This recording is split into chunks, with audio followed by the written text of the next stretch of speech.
So I just saw TV Science video on the new fiddlesticks, and yes, I get most of my league news from other league channels. But I decided to talk about it because Fiddle, at least used to be my main. He is the champion that I started the game with. I've grown with him. I love this champion. And I genuinely love what the rework looks like. I think my biggest problem with him was ever since they changed his splash art to the current one, the dark green demon one from the old one, which was kind of like him smiling, I was like, but in game though, he isn't scary. He's more than anything kind of funny. Um, and his lore was that he was so terrifying that the people that created him like couldn't handle his shit. Like that's how scary he was.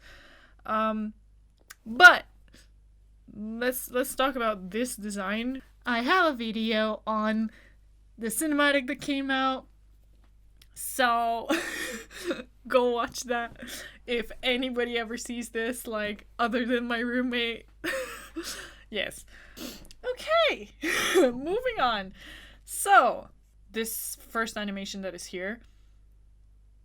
Oh, that looks so terrifying. I think that what they're doing, and the critique that Skyan said was that it's too much. And I kind of disagree, except on the scythe.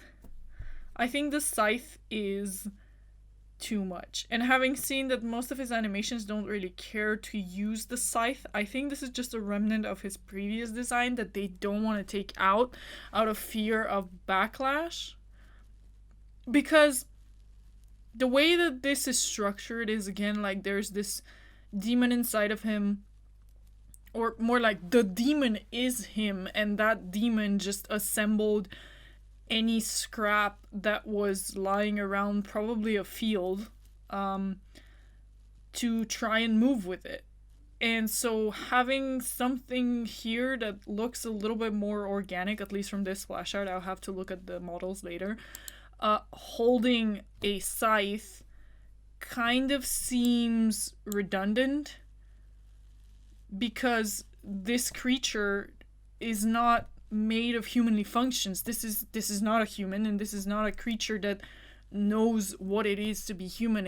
It wouldn't have the, quote unquote human tool user. So it's very weird to me that they still are keeping the scythe, but dehumanizing this thing completely.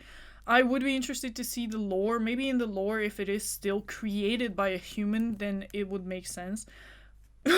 But if this is still purely a demonic creature on its own, it makes no... This is redundant. Because if you are a thing that is conscious from, and you just assemble this and the only thought in your head is hunger, which I definitely think it's very strongly suggested by the design, these big teeth, the way that it moves, the way that it chases. This is very much a hunger animal. And why would that animosity need this item? It would never... Like, you're taking random scrap, but you take the time to make an organic hand that can hold a scythe.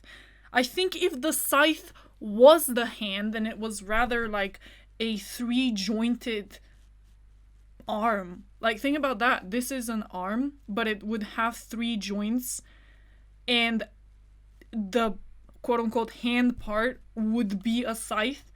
To me, that makes more sense.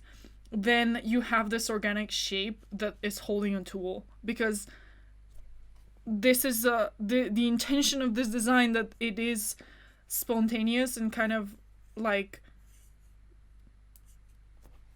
in the moment when it was happening. So I would say that the too much for me is mostly here, but otherwise I think the design is very much suggesting like these are random scraps that were assembled together that semi-resemble human features, because that to me is more practical, because the user was us, the people using it, are human, and we need to understand by suggestion which limb will do what. So I think that's why, there's this hand imitating element, and, the face and everything. It's kind of human-esque by example, but this part here I don't agree with. See, even in this animation you can see like these are very robotic, and I don't know why it goes out of focus, but you can see here the way that these finger things move is very, very robotic. Like they click into different positions, amazing detail. But these fingers, perfectly smooth, very organic. And then there's the scythe. So I guess I wonder if this is a hand, and this demonic creature maybe infested a human body, and this is a leftover. Maybe it just like killed something on its way, killed a person, and then recycled the hand of that person as it was assembling itself. So that maybe as a design point, this organic moment is where I don't agree with, because the only other organic shapes, and it is very well balanced, but are the cloth that's usually used in like flour bags or like plastic woven bags, pretty much. Like this kind of cloth. I'm sure you understand what I'm talking about. This cloth is like an industrial type of cloth. It's made out of plastic, or thick cotton. And then there's this. I think there is a rope in here, but these are the only organic shapes outside of this hand in this model, because this is just an assembly of random scrap found around it. Even the teeth are like a bear trap. The teeth are metal. They look like this is a bear trap. So a lot of the things on him look like they are very much easily to find in a farm, in like like anywhere, really, pretty much. Like there are bears near farms in areas that have bears. Like that's not that I wouldn't be surprised if this is a bear trap. That's what I'm trying to say. Here's the basic poly. I think the black. Okay, so let's say the black overall is the demon. So the let's say the organic comes in the demon. So I think behind the tongue you can see a little bit of the black hand, and then wrap from that cloth material, and then an actual hand. I guess it's growing on me. I think that design choice is growing on me. Yeah, you can see here, pretty much, here's the division between inorganic shapes, which are all the metals, organic shapes, which are the white cloths, and then the organism, which is the black demonic thing. And as you can see, it's very... There's two elements to it. On one side, it is balanced, because you have both organic and inorganic. If you can see, upper arm here is this white organic cloth, lower arm here is the white organic cloth, and a very strong central point to the character is the cloth here that is organic, but the entire rest of it is made out of metal.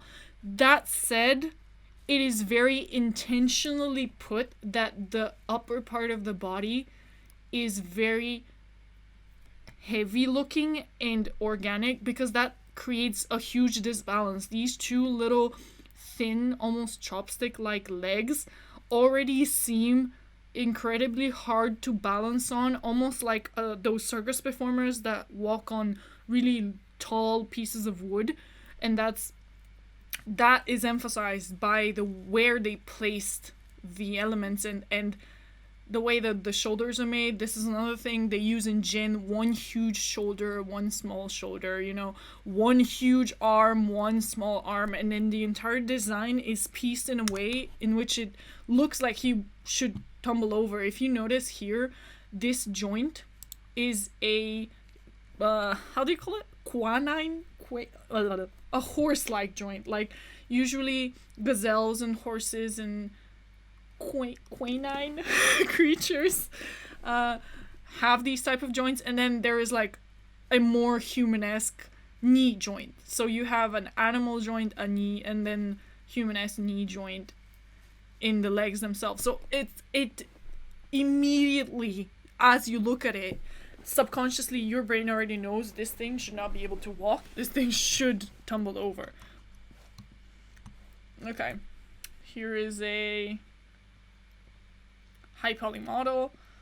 You can see all the details. Let's see if there is anything. Yeah, so this is the actual demon hand. So he is poking his hands sideways, and this is his hand. I think this also suggests that he is holding these, if the black is color coding. But then I think that Skyen mentioned it, that here, I think in his first part, that these black pieces are the demon oozing out. But why would that be, since he is holding it and his hand is covered? I don't know, the more I look at it, it's kind of like halfway, it's growing on me. They're keeping the old design of him holding a scythe, but on the other side, why? Why does he have this scythe? See, like, without the scythe, it's like, the character is without a scythe. You don't need that. This is pretty much showing you the attention to silhouette.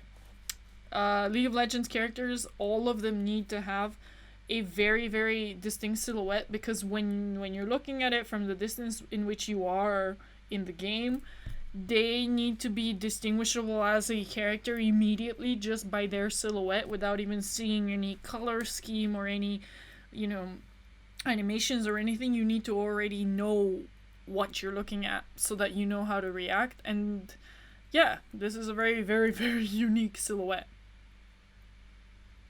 This is glorious. I love this because this is showcasing, first of all, power.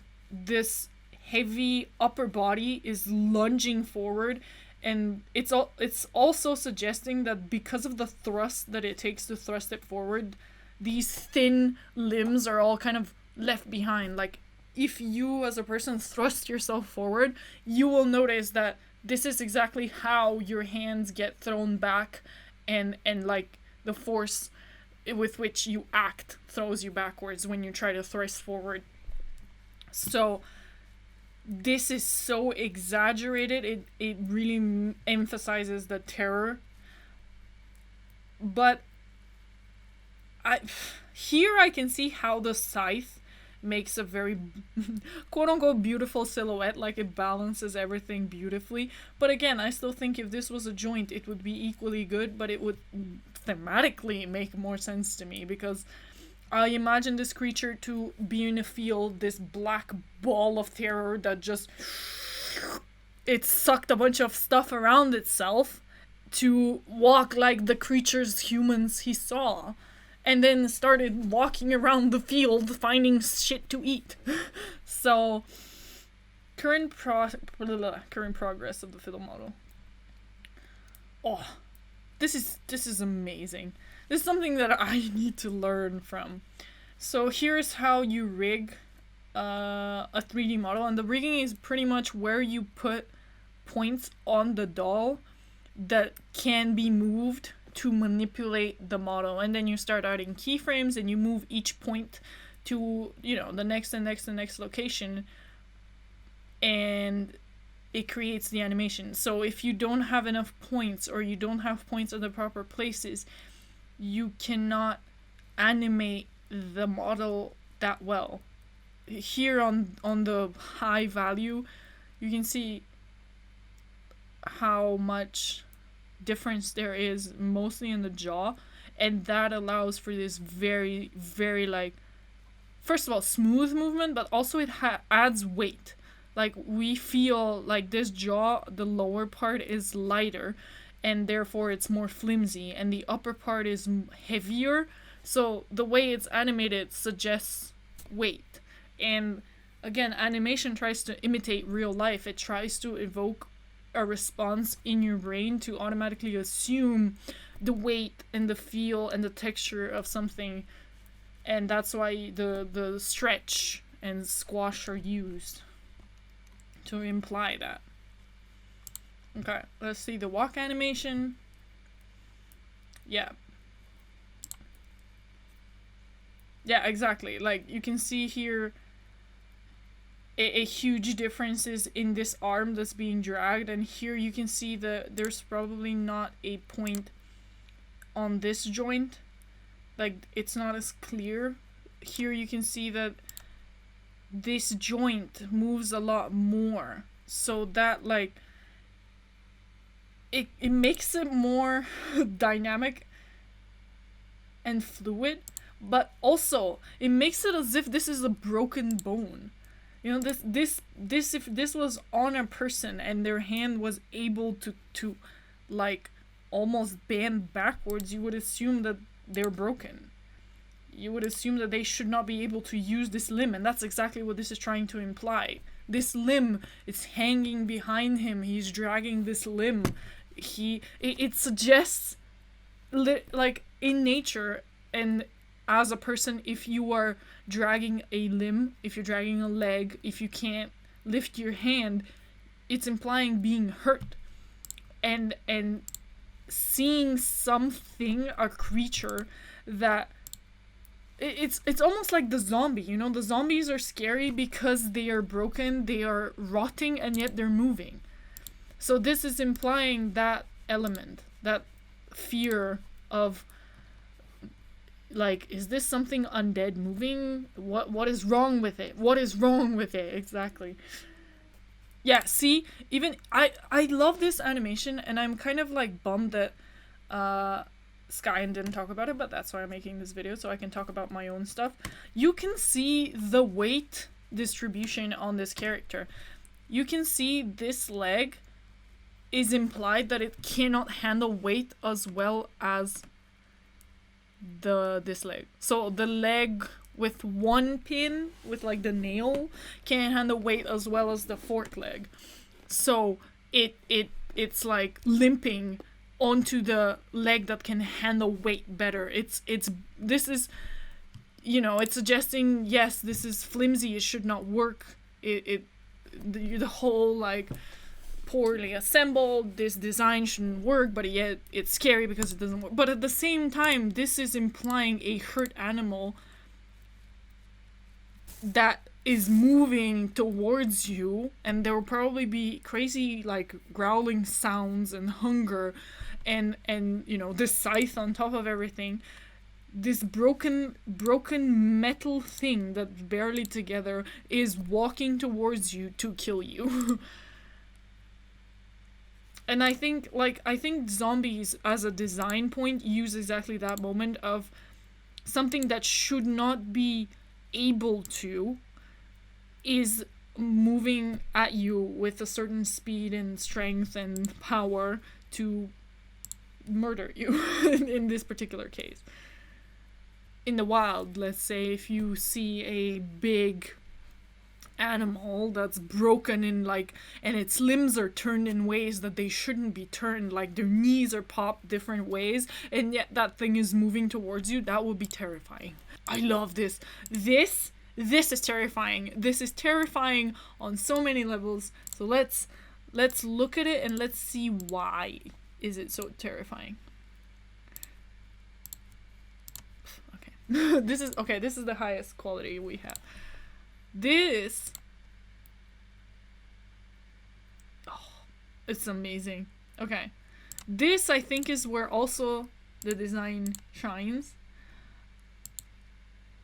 because, okay, there's so many things running through my head. Let's structure it. Number one, it's crawling. This broken thing that until now was dragging one of its limbs behind itself is now running towards you on that same limb that was supposed to be broken. That limb is perfectly functional, like this fork hand, like the huge knife hand, perfectly functional and 100% able to be used as a deadly weapon. He talked about this seeming like an insect. I agree. This seems like an insect, but I think the terrifying part of it is also that they did use in the design very easily recognizable elements. Oh, whoa. Okay. Let's go back. Okay. So they did use in the design very recognizable elements of human items. These knife hand things, we assume that he is at least the size of a human, but also with the upper torso and the skinny length of his legs, this is probably a creature bigger than a human. This nail is huge. This nail is thick and huge. This is either a nail that holds a fence, considering it is in a piece of wood, and this fork in real life, we know what this is. Like, we have seen this, so this fork is a big item, and we know how big of a, it's like the size of your palm and a little bit. So we already have in our head a sense of scale on the size of this creature. So when this creature with the scale that we have is moving in this, first of all, very rapid, very snappy way, like this metal hand that is supposed to be extremely heavy is moving so fast. That is terrifying, because that also, speed implies a lot of force, a lot of strength, and destructive power. Like, and it snaps around. Like, I don't know how to move frame by frame. Okay, it snaps around, like it's so fast, and this, it's not the simulation, also the hands from the demon itself that's like breaking out of the cage and reaching forward, like it's reaching to grab, it's reaching to catch you. Like, I can already imagine if a person is running here, this black hand will just grab the shirt, immediately drag it under, and the rest of the creature will just wrap around it and tear it apart. Exactly like an animal pretty much would. But another element that they're bringing here is dehumanizing it in more than one ways. Yes, it looks like a spider, but also it looks like a monkey. It looks probably particularly like a gorilla. It has a big upper torso that is making large, very fast but large steps, and then these little legs on the back are making probably 2, 3, or 4 little steps in the same amount of time that the big limbs are making one step. And if you look at the way gorillas are made, if you look at the way that gorillas walk, they use their back legs to propel themselves forward, and the front legs are always ready to hit. And this animation kind of has that. Like, if this creature wanted to, at any moment, it could spring off the back leg and directly jump with 4 arms and tongue and teeth at you. And that removes even more the human-esque element of it, because he is formed like a human would be, but in this animation he becomes more of a primate and wild, and that is more scary, you know. And if this, yes, it has like insectified features, but the weight and everything, this also looks like a monkey. This definitely moves, and the way it's framed, the way its spine curves, the weight of the shoulders, because insects have equally big front and back limbs. They have very evenly distributed weight, and that's also a reason why they can walk so fast. This is not evenly distributed weight. This is a forward heavy, upper body heavy weight, and these back legs are just propelling forward. So this is just something I noticed. I'm pretty sure this will be the animation that the Scarecrow passive, where he, if he stays still for more than 4 seconds, he becomes hashtag scarecrow and stops moving. Currently, it's like he jumps around and he stops. He literally freezes. Like, this is a really nice... Oh. So this is a nice element, first of all, that they're adding it to replace that gimmicky little thing. It has an actual animation. Again, look here. This limb that until now was dragged behind as if it's broken, as if it's hurt. This limb now, fully controllable, is latched onto the floor. Like, you can feel in the animation you can pinpoint the exact moment that this hand, like, pushes into the ground. Like, the animation is so good that it even has the little bounce back that a real, see that little doink, and then like this other limb just like immediately, like in this superhuman speed. That's what I would call it, superhuman speed. That's exactly what this is. This is faster than it should be physically possible. In any laws of science or physics or biology, this speed is not possible. And that's on this scale, you know, this is again bringing up implied scale by the objects that we know. This is at least the size of a human, if not bigger. This speed is superhuman. And that's one of the terrifying things about it, and the way that it runs and walks as well. And it breathes. Here it breathes. Yeah, and then the glitching. It's, I can hear it. I think many people can hear it. Like, when this happens, you can hear a very loud scream. Here it screams, and then it stands, and then you can almost hear the little like the rusty, like a squeaky sound on this, and then suddenly like the terror comes in. You know, it's almost like this moment where you would approach, and then it just like just bursts out. Like it skips frame. Like this is an actual skip frame. They did not have a motion in between where his chin is now and it comes here when it starts screaming. There is no fluid animation. It just immediately snaps to it. Again, the silhouette is very interesting with the scythe, but I still don't like the scythe. Auto attack. I think Skyen made a very fair point. It's wonderful that the demon is throwing this ball of energy and it's not through the scythe, but as you can see, the scythe is completely redundant.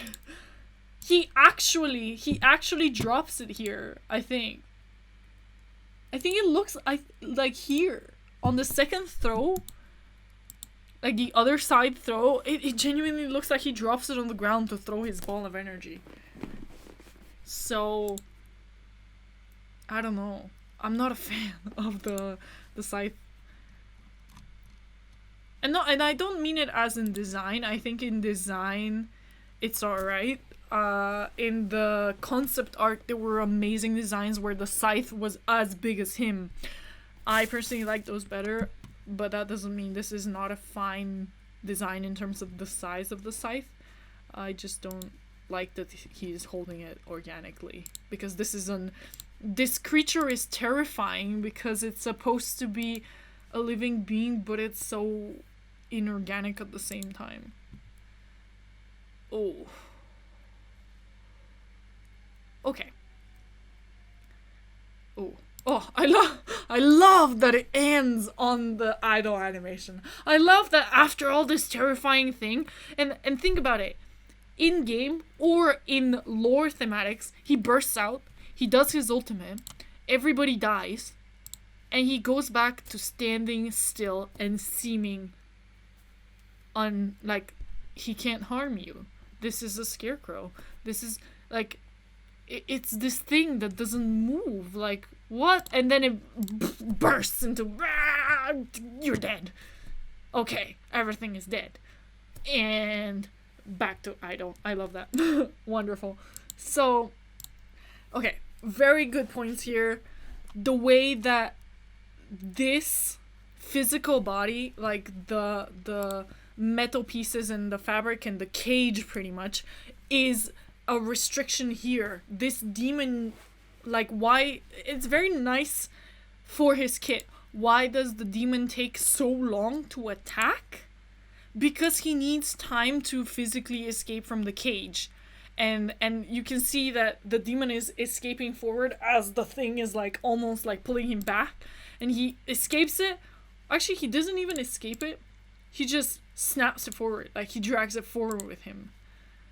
And like, gameplay wise, this is why the ultimate needs time for charging. The demon is trying to escape the shell and it needs that, like, I gotta get out of here, snap. Again, the scythe is redundant, and because he's holding it, why is he holding it? And then when he snaps into the ultimate, it disappears. Skyan was saying how this is a different animation. This is not a different animation. This is his passive, because he needs to stand still for 4 seconds to charge his ultimate. And from what it seems, they're keeping that because that's the idle animation.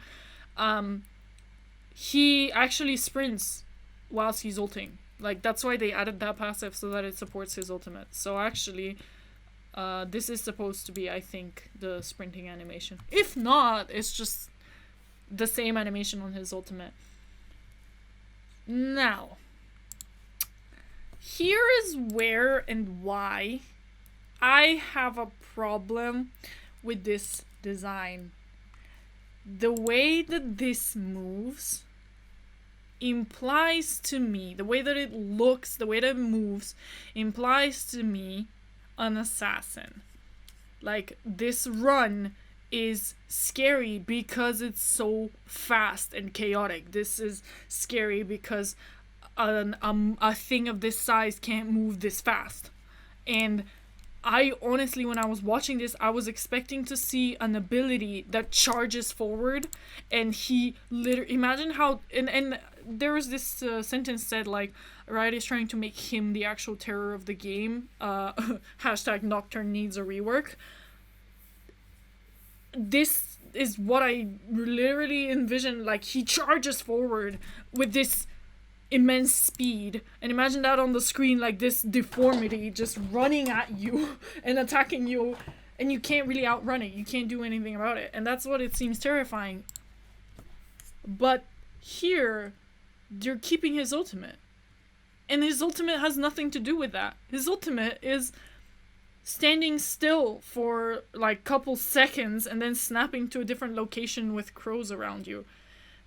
As a visual critique, this ultimate doesn't work for me. As a person that has played fiddlesticks for years, yes, please keep his ultimate the same. I can't imagine having to learn an entirely new champion. Generally, when they're doing VGUs, they're not trying to change the abilities to a point where it's unrecognizable. But this design and the way that they animated the running cycle and how they want to do it, for me, it doesn't make sense to have this ultimate anymore. Because to me, this is an assassin. There's so many sharp edges, you know, even the scythe here, instead of one smooth edge, it has teeth, it has sharpness. Look at this sharp knife here that he could kick. He literally could do a back kick and like kill you with this. There was a wonderful animation in Naruto using this, and plug. Like, these are sharp. He can like kick you like a horse backwards, and this thing would like nudge into your throat and kill you, you know, like this nail, like he can stab you in the stomach with a front kick. These teeth, he can bite your shoulders off, literally leaving you headless with just this. He can slash your throat almost like a raptor. Like, these are very much raptor hands. And he has even this sharp thing on his shoulder. Like, even if he falls down, he has what to cut you with. If he falls on top of you, you're dead. If he kicks you, you're dead. If he bites you, you're dead. If he smacks you, like slaps you, you're dead. Everything about this is sharp. It's unnatural yet kind of natural. I guess that's another point why it's terrifying. Because of the natural elements, it seems real, but it's so terrifyingly unreal.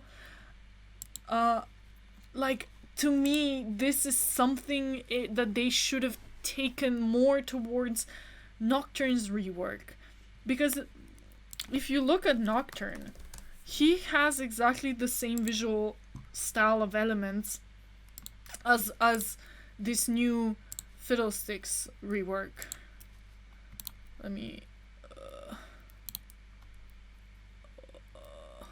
open image, yes. Like, you have these really sharp edges, also kind of toothed, but, you know, more polished. Really sharp shoulders, really heavy upper body, like organic shapes of smoke, but claws, you know. There's, especially in game, he moves very organically with the bendiness of his body. It's very stretchable, it's very organic, but you have these strong, sharp, cutting edges. And he is pretty much similar. At this point, they're becoming a very similar concept, which is that one of terror. But here, this is an assassin. This, at least it used to be a mage. This used to be a very powerful mage.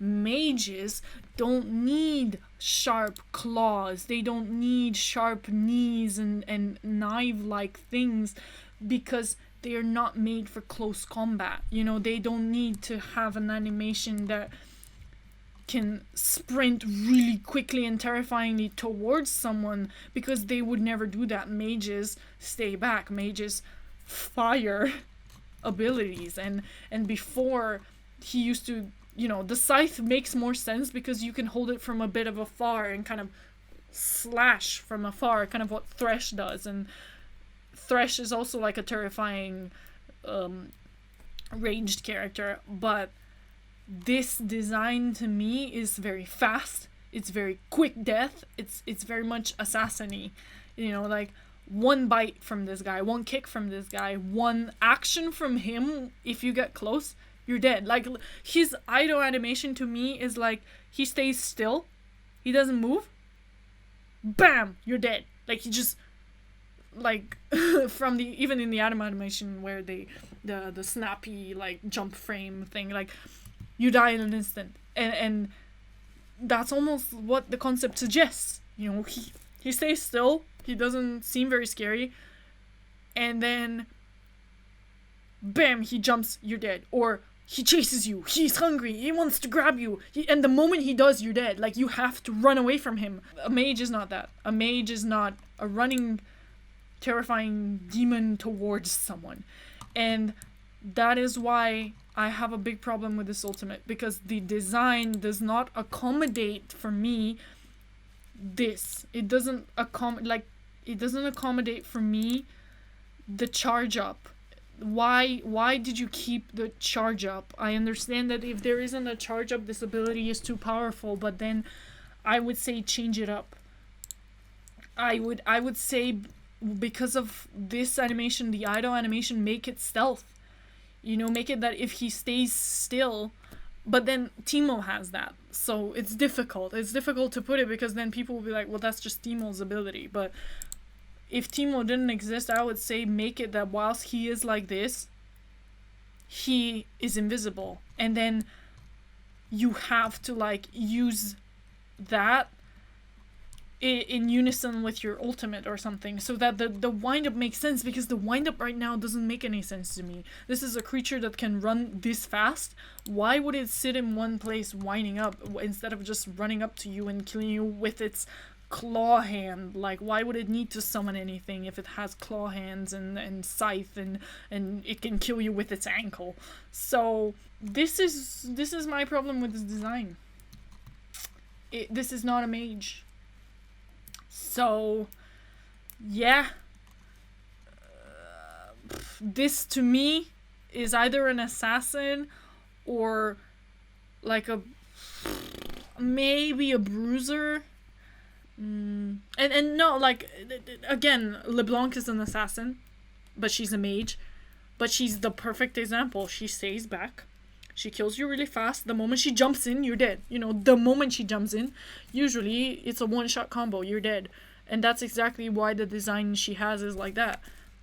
This design implies the same. And this doesn't make sense. This wind-up doesn't make sense. So, yeah. Thank you guys so much for watching. If anyone sees this, this is just for me to have some fun. Thank you, and see you in the future. Bye.